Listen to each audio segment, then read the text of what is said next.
Halo warga belajar paket A sekalian, Assalamualaikum warahmatullahi wabarakatuh. Salam sejahtera buat kita sekalian. Selamat berjumpa dalam video pembelajaran ilmu pengetahuan alam paket A modul 1 dengan tema makhluk hidup di sekitar kita. Dalam video pembelajaran kali ini kita akan bersama-sama menjelajahi betapa pentingnya tumbuhan dan hewan dalam kehidupan kita. Marilah kita mulai dengan mengapa tumbuhan itu sangat penting.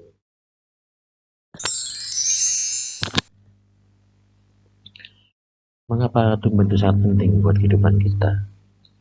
Tumbuhan bukan hanya hiasan alam yang membuat planet kita kelihatan hijau,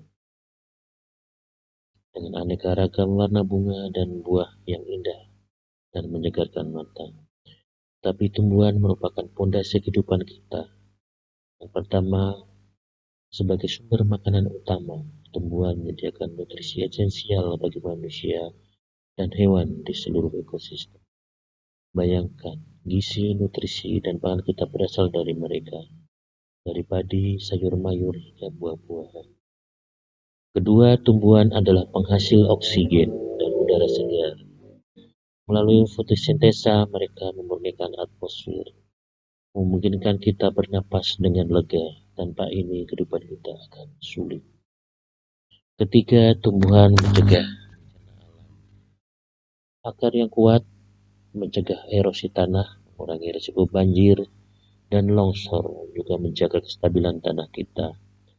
Terakhir, tumbuhan sebagai sumber bahan baku yang sangat penting dan berguna bagi kehidupan kita. Tumbuhan menyediakan kayu, obat-obatan alami, serat, dan bahan industri.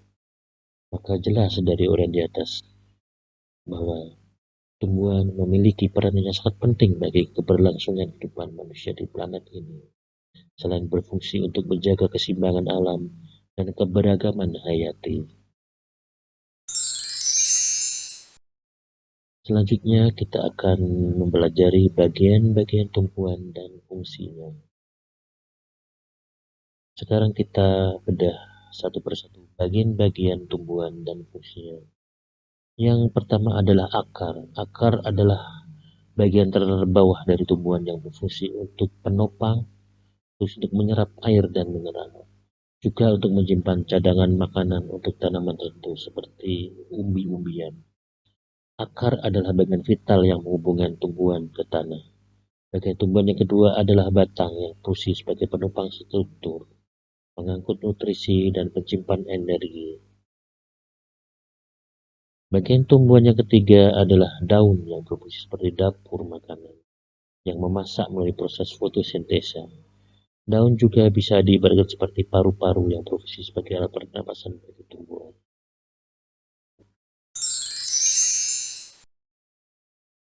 Selanjutnya kita lihat di tumbuhan kita akan menemukan adalah bunga, buah, dan biji.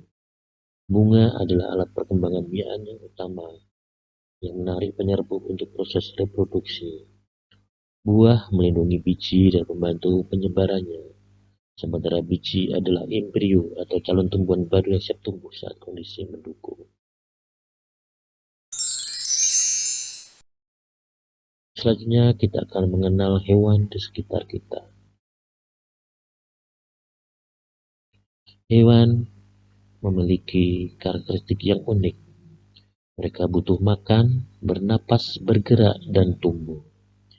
Hewan menunjukkan keberagaman bentuk, warna, ukuran, dan cara gerak yang luar biasa.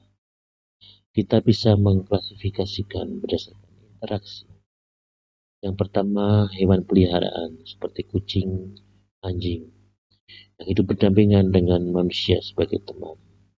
Yang kedua adalah hewan ternak seperti sapi dan ayam, dipelihara untuk hasilnya. Yang ketiga adalah hewan liar seperti harimau, hidup bebas di alam tanpa tergantung pada kita. Dengan memahami keanekaragaman hewan adalah kunci kita untuk menjaga keseimbangan ekosistem kita. Saja kita akan mengenal bagian-bagian tubuh hewan beserta fungsinya. Setiap hewan punya bagian tubuh dan fungsi yang unik. Contohnya adalah kucing. mata untuk melihat, telinga untuk mendengar, hidung untuk mencium, mulut untuk makan dan bersuara, ekor sebagai penyeimbang, kumis untuk rasa aman, dan bulu sebagai pertutup. Contoh yang lain adalah burung. Burung mempunyai paruh untuk mengambil makanan, sayap untuk terbang, kaki untuk bergerak dan mencengkeram, cakar untuk bertengger.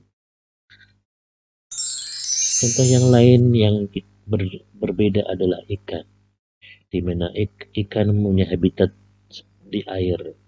Ada yang di air tawar, di air seperti danau dan sungai, air payos seperti di muara, dan air asin di laut. Bagian tubuhnya, mata untuk melihat, mulut untuk memakan, ekor untuk dan sirip untuk berenang, sisik sebagai pelindung dan insang sebagai alat pernapasan utama di air.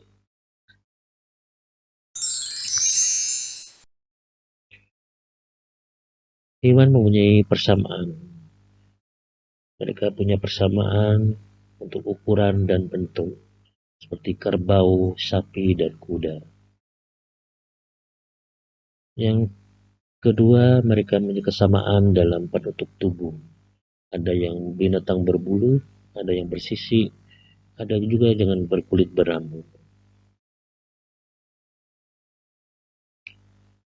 Yang kemudian punya gerakan yang sama, seperti hewan yang berjalan, ada hewan yang terbang, dan ada hewan yang berenang. Kemudian punya kesamaan untuk bagian tubuh yang serupa, untuk sayap, ekor, dan antena. Ada juga mempunyai makanan yang sama, contohnya hewan yang herbivora, juga ada hewan yang bersifat karnivora, juga ada yang bersifat omnivora. Mereka juga punya kesamaan di tempat hidup yang serupa, maksudnya hidup di darat atau di air atau di keduanya.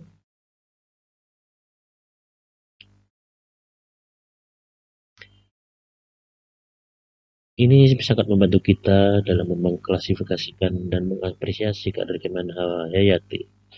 Perbedaan juga dapat kita temui dalam kehidupan hewan.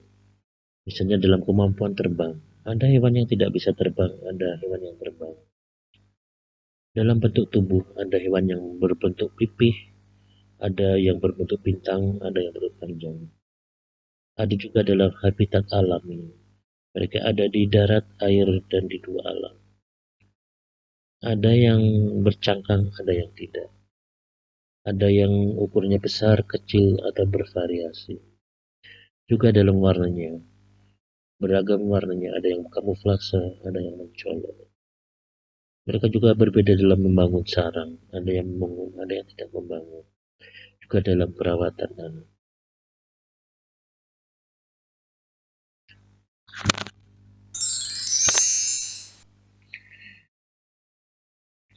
Akhirnya, marilah kita bicara tentang pelestarian alam. Mengapa kita harus melestarikan alam sekitar kita? Karena menjaga keanekaragaman hayati, keseimbangan ekosistem global, dan sumber daya untuk masa depan kehidupan manusia. Penjagaan habitat alami, program penanggalan spesies mendukung regulasi pelestarian. Mulailah dari diri sendiri. Ciptakan dampak positif melalui edukasi, kolaborasi, inovasi, dan komitmen proaktif. Jadi ada 3 pilar utama yang harus kita lakukan untuk melestarikan alam, yaitu menjaga habitat, memperbanyak spesies, dan menegakkan aturan.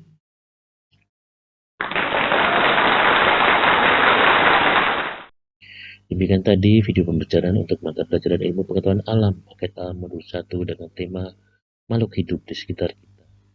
Sebagai evaluasi dan tugas, buatlah daftar tumbuhan dan hewan endemik di Pulau Kalimantan yang tidak ada di pulau yang lain, disertai dengan gambar dan karakter atau ciri-cirinya. Demikian, sampai jumpa di video berikutnya dan terima kasih.